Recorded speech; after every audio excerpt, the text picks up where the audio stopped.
Hello Year 8 and welcome to your first flipped classroom or flipped learning experience in religious studies.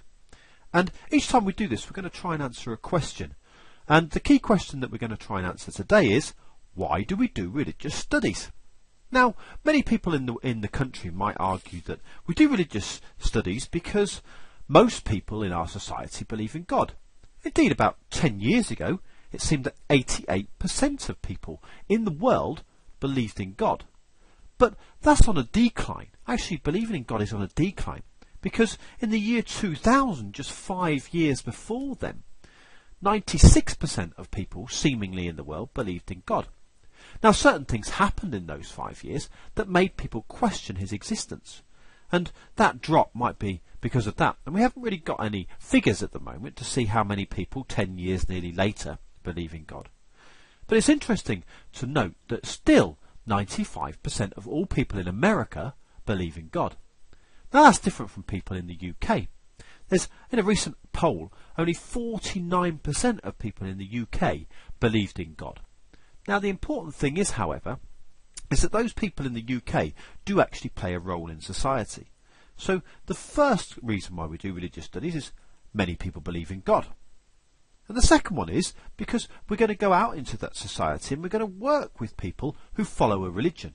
And because of that, because we're going to work with people who follow a religion, it's a good idea to understand that religion and belief in God often affects people's actions. It makes them do things in a particular way, to dress in a particular way, or to go and do particular tasks, i.e. church on a Sunday, in a particular way. And that might be not what we're used to. So it's quite a good idea to understand why some people actually do that. The third reason is that even if we don't agree with a particular religion or what the religion says, it's important to know a particular viewpoint. Now, every day we're surrounded by situations where we're required to look at other people's opinions. For example, testing on animals, or whether it's right to clone human beings. Now, whilst they're not particularly religious points of view, it's important to note that actually religion has an opinion on these things. Fourthly, religious studies gives us the opportunity to think critically, to learn how to look at different people's points of view and to try and argue whether they're a good point of view or a bad point of view.